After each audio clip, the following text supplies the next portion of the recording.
शंकर जी की हालत जितनी बुरी होती है कितने वो किसी की नहीं होती। सावन में देखो तुम इतने भोले के भक्त निकलते, आहा, देखो तुम कांवड़ यात्रा चल रही जगह जगह, बोल बम के नारे लग रहे, और देखो तुम कांवड़ में मजा, गजबई है भैया, गजबई है। एक मौलाना रिजवी वो कह रहा था कि बताओ कांवड़िया आतंकवादी होते हैं, ठटरी के बरे, नक्कटा, मूसर चंदा, तुम्हें आतंकवादी लग गए। तुम्हारे 50 लोग ताजिया के जुलूस में इकट्ठा होते हैं और पत्थर मार देते हैं, हमारे 4 करोड़ कांवड़िया पैदल चले जाते, एक पत्थर नहीं मारते, और तुम्हें आतंकवादी नजर आ रहे नक्कटे। मूसर चंदा कर दी होगी, हाँ कुछ ऐसे भी जाते हैं, पर वो कांवड़िया नहीं है जो पत्थर फेंके, वो कांवड़िया नहीं होंगे जिन्होंने बस पर पत्थर फेंके हो या बैन पर पत्थर फेंके हो या ट्रक को लूटा हो, वो कांवड़िया नहीं थे, वो काल नेमी थे। पर सब कांवड़िया एक जैसे नहीं होते रिजवी साहब, और सबको तुम आतंकवादी ना कहना, वरना इतना छीला जाएगा तुम्हें, इतना छीला जाएगा कि आगे से बयान देने के पहले तुम 100 बार सोचोगे। हाँ, तो वो कह रहे कि बताओ कांवड़िया, तो अभी भोले बाबा का दिन चल रहे, गांव गांव में जो शंकर जी की हालत है वो तो बड़ी मजेदार है।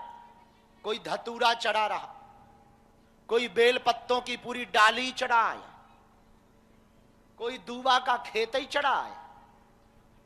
अरे अद्भुत है भैया, भोले बाबा जितना संभाल लेते हैं कोई नहीं संभाल सकता। और हमारे गांव में तो जो बागेश्वर महादेव हैं, अभी कुछ दिनों से हमने दरवाजा लगाया, नहीं तो इनकी भी हालत खराब थी।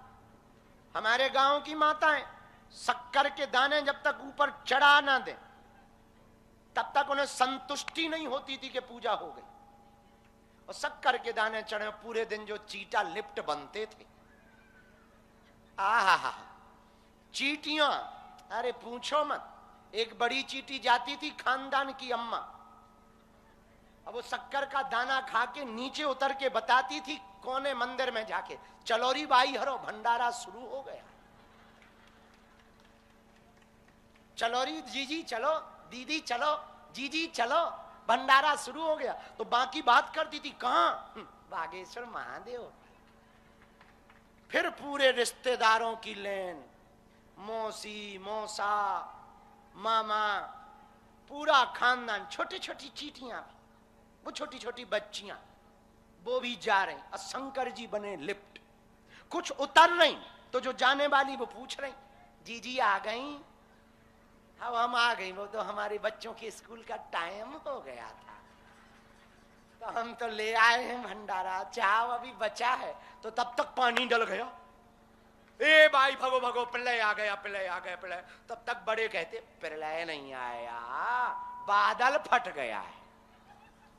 हाँ, वो बल्कि किसी ने लोटा से जल चढ़ाया था, लेकिन चीटियों को तो वो लोटा का जल ही प्रलय लगेगा भाई।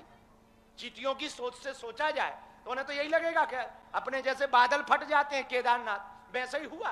तो बोले बादल फटा है, 1-2 चले गए, बह गए बह गए बह गए, चले गए चले। कौन चले गए? फूफा जी चले गए।